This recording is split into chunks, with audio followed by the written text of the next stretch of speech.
우리가 알고 있는 가장 유명한 미술 작품은 무엇일까요? 후기 인상주의의 대표주자인 고흐의 해바라기? 입체파 작가로 잘 알려진 피카소의 아비뇽의 처녀들? 물론 두 작품 모두 알만한 사람은 모두 안다는 유명한 작품인 것은 분명합니다. 하지만 오늘은 몇 년 전 경미 역사상 가장 거액의 낙찰가를 갈아치운 살바토로 문디를 그린 레오나르도 다빈치의 역작 모나리자의 도난 사건에 관해 이야기를 해보려고 합니다.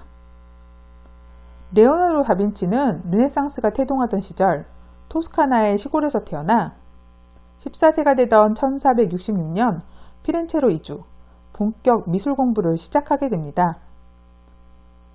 피렌체와 밀라노 등의 도시에서 천재성을 발휘하던 레오나르도 다빈치는 경제적 이유로 1502년부터 모나리자를 그리기 시작하는데요. 하지만 색과 색 사이의 경계선을 부드럽게 처리하는 스푸마토 기법으로 그려져 몽환적 분위기를 내는 이 작품은 의뢰를 맡은 후 몇 달 뒤 레오나르도 다빈치가 베키오궁의 프레스코 작업을 하게 되며 레오나르도 다빈치의 소장으로 남게 됩니다. 이후 르네상스의 황금기 미켈란젤로와 라파엘로라는 천재의 등장으로 입지가 좁아진 레오나르도 다빈치에게 프랑스의 국왕 프랑스와 1세가 손을 내밉니다. 프랑스와 1세는 현재 르브르 박물관에서 볼 수 있는 작품의 많은 부분에 공헌했다 해도 과언이 아닐 정도로 예술작품을 사랑한 왕으로 유명한데요. 자신에게 선뜻 손을 내민 안목 있는 왕의 손을 잡은 레오나르도 다빈치가 제자들과 프랑스로 건너가며 가지고 간 대표 작품이 바로 모나리자였습니다. 모나리자의 모델에 관해서는 여러 의견이 분분하지요. 그러나 가장 잘 알려진 이야기는 르네상스 시대의 예술가들의 전기를 쓴 것으로 알려진 조르조 바사리에 의해 모나리자는 피렌체의 상인이었던 프란체스코 델 조콘도의 부인인 리자 게라르디니가 모델이라는 설입니다. 프랑스와 1세의 후원으로 작품 활동하던 다빈치는 이때 모나리자를 프랑스와 1세에게 넘기며 모나리자는 프랑스 왕실의 소장품이 되었습니다. 그럼 이 세기의 역작인 모나리자의 도난 사건의 전말은 어떻게 된 것이었을까요? 때는 1911년 8월 21일 월요일 오전 루브르의 휴관일이었던 이날 범인은 전시실 벽에 걸린 모나리자를 떼어냅니다. 계단 쪽으로 자리를 옮긴 범인은 그림을 액자에서 떼낸 후 그림을 옷 속에 숨겨 루브르를 빠져나갑니다.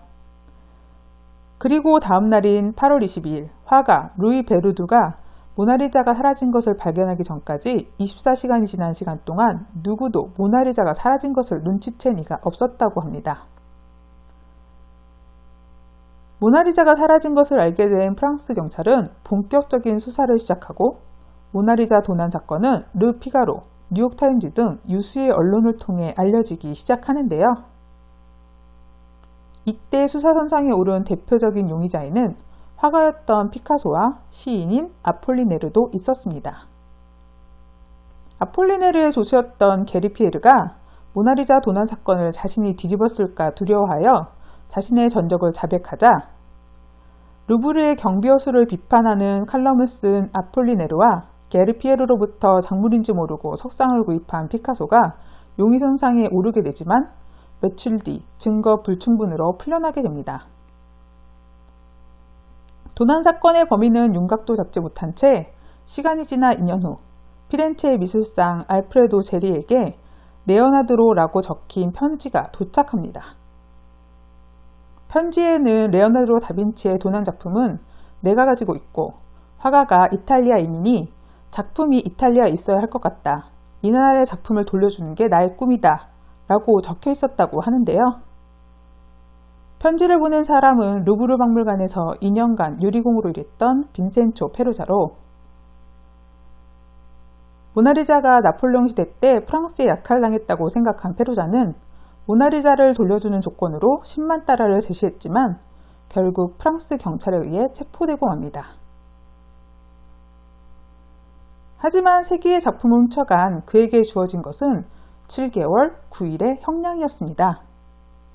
워낙 관심을 받았던 이슈에 2년간이나 주요한 용의자 중의 하나인 페루자를 잡지 못한 프랑스 정부가 더 이상 관심이 집중되는 것을 막기 위해 서둘러 사건을 마무리 지으려 한 것인데요.